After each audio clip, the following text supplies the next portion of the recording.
High good morning friends, welcome back to my YouTube channel SST जर्नी. मित्रांनो, आज आपला दुसरा दिवस आहे. काल मी सांगितल्याप्रमाणे कोल्हापूरमध्ये म्हणजे हुपरीमध्ये एक स्टे घेतलेला होता 4-5 तासाचा अंतर वाचवण्यासाठी. तर आता सकाळी सगळं आवरून झालेलं आहे. आता थोड्या वेळात आम्ही निघणार आहोत गोकर्ण महाबळेश्वरसाठी. तर इथून उपरीवरून मला वाटतं एक 5 ते 6 तासाचं अंतर असू शकतं. काल मी इथे स्टे केलेलं हे माझ्या बहिणीचं घर आहे. इथं आंब्याची झाडं वगैरे आहेत. हे इथं आहे, तुम्हाला दाखवतो. तर हे घर आहे आणि आपली गाडी आता इकडे पार्क केलेली आहे एक पाठीमागे. तर आता आपण निघतोय आणि इथून पुढचा जो प्रवास आहे तो तुमच्यावर मी शेअर करतो. तर आता इथं चहा पाणी वगैरे झालेलं आहे आणि आता आपण इथून निघतोय. तर मित्रांनो, आपला प्रवास सुरू झाला. आता निघालो आपण गोकर्ण महाबळेश्वरला. तर घरातून थोड्या वेळापूर्वी निघालोय, ऑन द वे आहोत. आता पुढे गेल्यानंतर तुम्हाला कसा प्रवास होतोय तो तुमच्यावर शेअर करतो. चला. हुपरीवरून निघाल्यानंतर आम्हाला पहिल्यांदा दिसला तो जवाहर साखर कारखाना आणि तिथून पुढे आम्ही गोकर्ण महाबळेश्वरसाठी निघालो. आता आपण कर्नाटकच्या बाउंड्रीमध्ये एंट्री केली आणि ही आहे कर्नाटकच्या एका खेडेगावाची सकाळ. एक टोल चुकवण्यासाठी आम्ही डायरेक्ट हायवेला न लागता एका छोट्याशा गावातून आम्ही पुढे जाण्याचा निर्णय घेतलेला. पण पुढे आल्यानंतर ऊसाच्या ट्रॅक्टरमुळे इथं पूर्ण ट्रॅफिक जाम झालेलं. आम्ही 10 मिनटे 15 मिनटे थांबून परत जाण्याचा निर्णय घेतलेला, पण तोपर्यंत एक ट्रॅक्टर रिलीज झाल्यामुळे ट्रॅफिक पूर्ण हटून गेलं आणि आम्ही ह्याच रस्त्याने पुढे गेलो. तर मित्रांनो, आता ट्रॅफिक मोकळं झालंय. तर आता परत आपण मागं चाललोय. आता इथं साखर कारखाना जवळ असल्यामुळे आता इथं मध्ये ट्रॅफिक जाम झालेलं होतं. आम्ही मागे फिरणार होतो, पण तोपर्यंत एक ट्रॅक्टर पुढे निघाला, त्याच्यामुळं ट्रॅफिक हे झाल्यामुळं आम्ही आता ह्याच रूटने पुढे चाललोय. हा कर्नाटकचा एरिया आहे. आजूबाजूला सगळी शेती आहे. इथं बाहेर बघा तुम्ही. हे गाव महाराष्ट्र आणि कर्नाटकच्या बाउंड्रीवर असल्यामुळे इथं जास्तीत जास्त मराठीतलेच बोर्ड होते, मराठी आणि कन्नड. हे बघा, शिवशक्ती ॲटो गॅरेज असे बरेच मराठीच बोर्ड इथं लावलेले दिसले आम्हाला.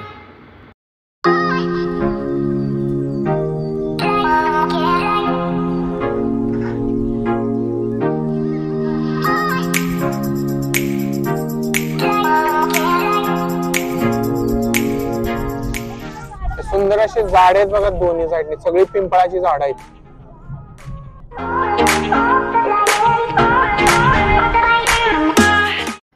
थोडंसं पुढे आल्यानंतर आम्हाला कर्नाटकमधील पहिला टोल नाका लागला. कारण तसे टोल नाके होते, पण आम्ही मधून आल्यामुळं एक टोल नाका आमचा स्किप झालेला.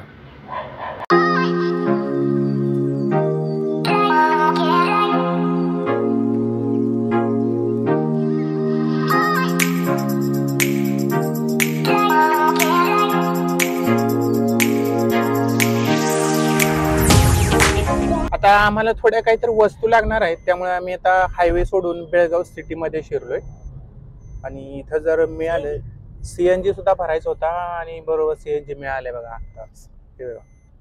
कारण हायवेला एकच CNG पंप लागलेला, तो पण काय आम्ही क्रॉस करून पुढे आलेलो, त्यामुळे CNG सुद्धा मिळाला. आणि अशा आहे, आता आम्हाला ज्या वस्तू पाहिजेत त्या पण आता सिटीमध्ये मिळते. CNG पंपावर थांबलो, आता CNGचा वेट करतोय. इथं काय गर्दी सुद्धा नाहीये. हे बघा आमचा छोटा रिधान, शुभ्रा बघा आता झोपलेली, चटपटीत खायला मिळालं कशी उठून उभं राहिली बघा. काय खातेस ग एवढं?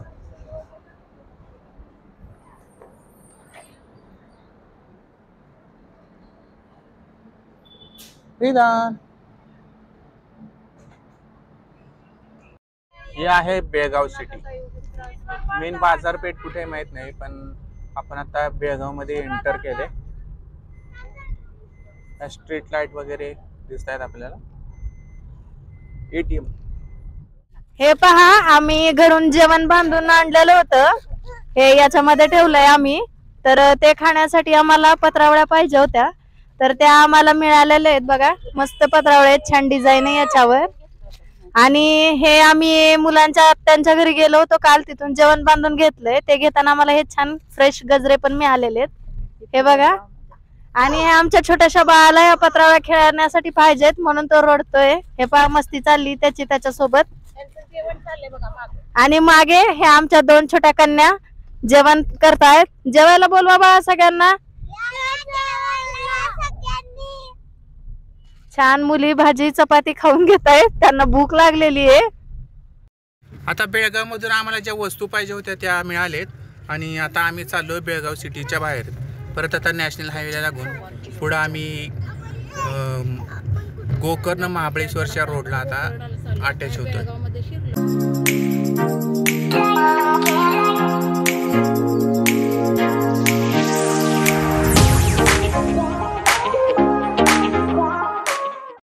आता इथे A1 कुंदा आहे, स्वीट मॉल आहे, इथं स्वीटचं दुकान आहे. तर इथं आम्ही आता स्वीट घेतोय. कुंदा घेतलेला आहे, तेच फक्त 1 नंबर कुंदा आहे. हे बघा,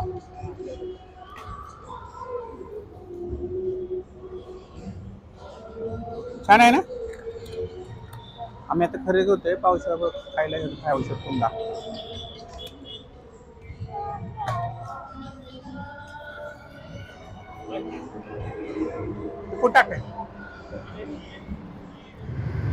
आता आपण हे कित्तूर शहराजवळ आलोय कर्नाटकच्या.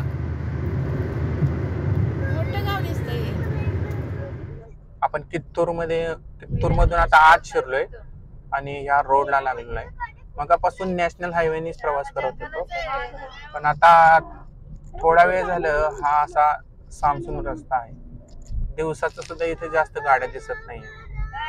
कर्नाटक मध्ये छोटी छोटी गावं असतात ती लांब लांबच असतात, कारण आता मगापासून फक्त एक सुद्धा गाव दिसलं नाही मध्ये. त्या काय अशा गाड्या दिसतात फक्त आधी मध्ये. हे बघा, एक गाडी थांबली बाजूला. हे बघा, मेंढराची कळप.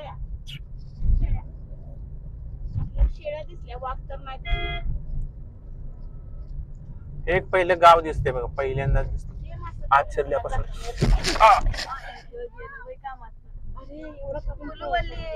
ही कुलवल्ली गाव आहे, कुलवल्ली.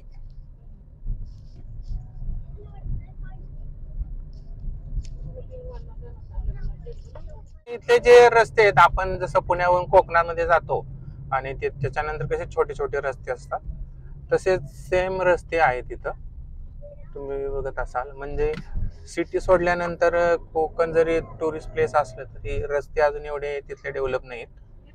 सेम तसंच हे रस्ते आहेत इथे. तुम्ही बघत असा, हे पाठीमाग माझ्या शेजारी बघा, हे रस्ते दिसत असतील तुम्हाला. थोडा सुमसान भाग पण आहे. जर रात्रीचा जर प्रवास केला तर तुम्हाला थोडी भीती वाटू शकते. तर आता आपण दिवसाचं चाललोय त्यामुळे काही एवढी भीती वाटत नाहीये. पण मध्ये मध्ये गावं सुद्धा अशी छोटी छोटी बाहेर बघा, अशी गावं दिसत आहेत छोटी छोटी. एक सागर गाव आहे, SAGAR सागर. शिवाजी महाराजांचा इथं पुतळा आहे, फोटो आहे बघा. शिवाजी महाराजांना मानणारे लोक सुद्धा आहेत तिथं. इथं सगळ्या आजूबाजूला दिसत आहेत काय, आंब्याच्या बागा दिसत आहेत. आंब्याच्या बागा आणि नारळाच्या बागा दिसल्या मागापासून. आता तुम्ही बघू शकता ह्या आंब्याच्या बागा आहेत. जसं सेम कोकणासारखंच आहे, आंब्याच्या बागा, थोडे शेत, मध्ये मध्ये ऊसाची शेत दिसली मग आम्हाला भरपूर.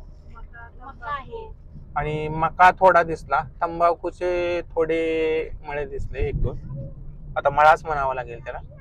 तर चला आता गोकर्ण महाबळेश्वरला उतरल्यानंतर भेटूया. मित्रांनो, गोकर्ण महाबळेश्वर टेम्पल आता 1 किलोमीटरवर राहिले. हे इथं आजूबाजूला अशी बाजारपेठ आहे, गोकर्ण महाबळेश्वरचे बाजार लागलेला आहे. हे बघा, पूर्ण बाजारात आपण. आणि हे मंदिर फक्त आहे ते 900 मीटर, म्हणजे 1 किलोमीटरवर आहे राहिलेले. पण पार्किंग जवळ पोहोचलोय आणि गोकर्णचं जे बस स्टँड आहे तिथेच गाड्या पार्क केल्या जातात आणि पार्किंगसाठी कारला आहे 50 रुपये तिकीट. आता महाबळेश्वर टेम्पल जवळ आलोय आपण आणि इथे गाडी पार्क केलेली आहे. 50 रुपये पार्किंगचे चार्ज घेतले. तिथे गाडी पार्क करून आपण आता मंदिराच्या दिशेने चाललो. मंदिर एक इथे मला वाटतं 100-1 मीटरवर मंदिर आहे. तिथे गेल्यानंतर आपण आता मंदिरात दर्शन घेऊया. मित्रांनो, माझ्या पाठीमागं जी मुलं दिसत आहेत कॉलेजची शाळेची आहेत, ते सुद्धा इथं ट्रिपला आलेले आहेत. मराठीच बोलतात. इतर मगाचपासून भेटले सगळे कन्नडमध्येच बोलत होते, पण ती कुठली महाराष्ट्रातली ट्रिप दिसते. आणि आपण गोकर्ण महाबळेश्वर मंदिराजवळ पोहोचलोय. इथे पोहोचल्यावर तुम्हाला अगोदर हे उंचच्या उंच असे रथ पाहायला मिळतील, जे पूर्ण लाकडी आहेत. महादेवाच्या मंदिरात प्रवेश करण्या अगोदर तुम्हाला श्री महागणपती देवाचे मंदिर आहे, इथे दर्शन करून पुढे जावे लागते. गणपतीच्या मंदिरासमोरच इथे देवदेवतांचे पितळेचे पूर्ण साहित्य, पूजेला लागणारे पूर्ण साहित्य, पितळी गणपतीच्या किंवा वेगवेगळ्या देवदेवतांच्या मूर्ती तुम्ही इथं खरेदी करू शकता. हे इथं एक मोठं असं दुकान आहे. आता पाठीमागे गणपती मंदिर होतं त्याचं दर्शन घेतलंय आणि आता जे मुख्य शंकराचं मंदिर आहे त्याचं दर्शन घ्यायला आपण इथं चालतो. इथे आल्यानंतर तुम्हाला पाय धुवूनच मंदिरामध्ये प्रवेश करावा लागतो. त्यासाठी इथं बाहेरच पाय धुण्यासाठी पाण्याची व्यवस्था केली आहे. मंदिराच्या आवारात प्रवेश करतात तुम्हाला इथे पूजेसाठी लागणारी फुले वगैरे सहजासहजी मिळून जातात. कितना? गोकर्ण महाबळेश्वर मंदिरामध्ये प्रवेश करण्यासाठी तुम्हाला धोती म्हणजे धोतर घालूनच आत जावे लागते आणि वरचा शर्ट काढावा लागतो. जर विदाऊट धोती असेल तर तुम्हाला आतमध्ये प्रवेश नाही. त्याच्यानंतर तुम्ही आणलेले लगेज इथे ठेवण्यासाठी सोय आहे. 5 रुपये घेतले जातात ठेवण्यासाठी आणि त्यानंतरच तुम्हाला आत सोडलं जातं. मंदिराच्या आतमध्ये शूटिंग घेण्यास मनाई आहे, पण आपण हे मंदिराच्या बाहेरचा भाग आहे तिथे आपण शूटिंग करू शकतो. इथेच एक मोठा नंदी आहे, नंदी बांधलेला होता आणि आत जाण्याच्या अगोदर मोबाईल वगैरे इथं तुम्ही बाहेर ठेवू शकता.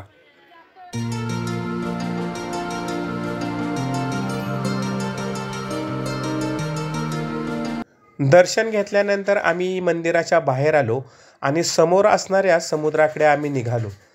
समुद्राकडे जाताना इथे आजूबाजूला पूर्ण खेळण्यांची, खाण्यापिण्याची दुकाने तुम्हाला सजलेली दिसतील, जेणेकरून इथे तुम्ही जे पाहिजे असेल ती खरेदीसुद्धा करू शकता. हे मंदिर दिसतंय ते समोर आहे आणि त्या मंदिराच्या बरोबर अपोजिट साईडला म्हणजे समोर हा समुद्र आहे. मित्रांनो, आता आपण महाबळेश्वर म्हणजे गोकर्ण महाबळेश्वर मंदिराचं दर्शन घेतलं आता आणि आता आपण गोकर्ण महाबळेश्वरच्या बीचकडे निघालो. आतमध्ये गेल्यानंतर तुम्हाला लुंगी नेसूनच जावं लागतं, शर्ट वगैरे सगळं काढूनच जावं लागतं. तर आमचं आता दर्शन झालंय. 100 रुपयाची एक लुंगी भेटते इथं.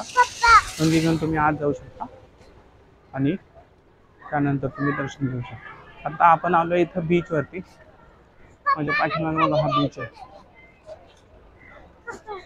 आणि आता ही शुभ्रा आहे. शुभ्राला काहीतरी बोलायचं आहे. हा, बोल. आपण आता तिथे पुढे ब्रिजवर जाणार आहे ना, बीचवर.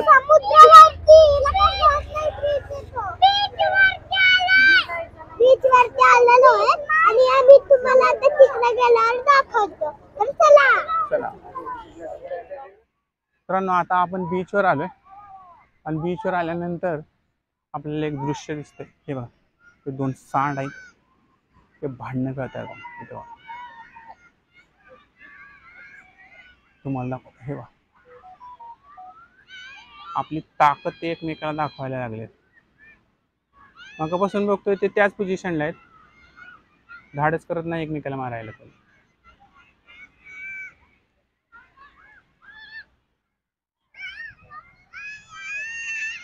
इकडे एक गाय आहे. गाय का बैल आहे काय? बैलच आहे. तर चला आता आपण समुद्राकडे जाऊ.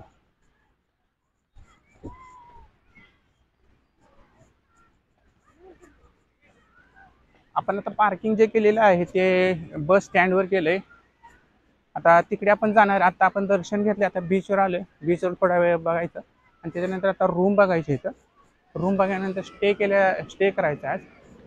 आणि स्टे केल्यानंतर आजचा स्टे इथेच असेल. उद्या आपण पुढे मुरुडेश्वरला जाणार आहोत. आणि हा बघा त्याचा बीच.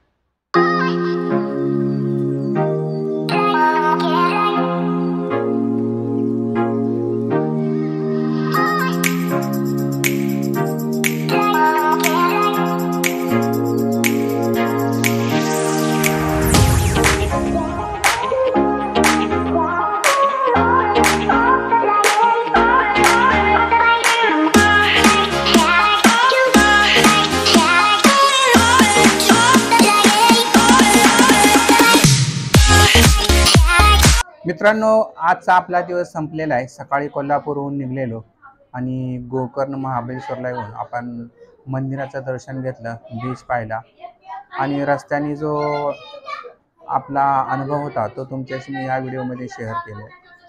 तर संध्याकाळी आता ही छोटीशी रूम घेतलेली आहे. ही फॅमिली आहे. ही रूम आहे. शुभ्रा बसले इथं आणि ही आहे ही बाकीची इकडे फॅमिली आहे. तर आजचा दिवस इथं संपलेला आहे. उद्या मुरुडेश्वरला जाणार आणि जो उद्याचा जो प्रवास असेल मी तुम्हाला ह्या पुढच्या व्हिडिओमध्ये शेअर करेन. आजचा व्हिडिओ मी इथं संपवत आहे. तुम्हाला हा व्हिडिओ कसा वाटला तुम्ही कमेंटमध्ये जरूर कळवा. आणि जर व्हिडिओ आवडला असेल तर लाईक करा, शेअर करा आणि सपोर्टसाठी प्लीज सबस्क्राईब करा. Bye bye.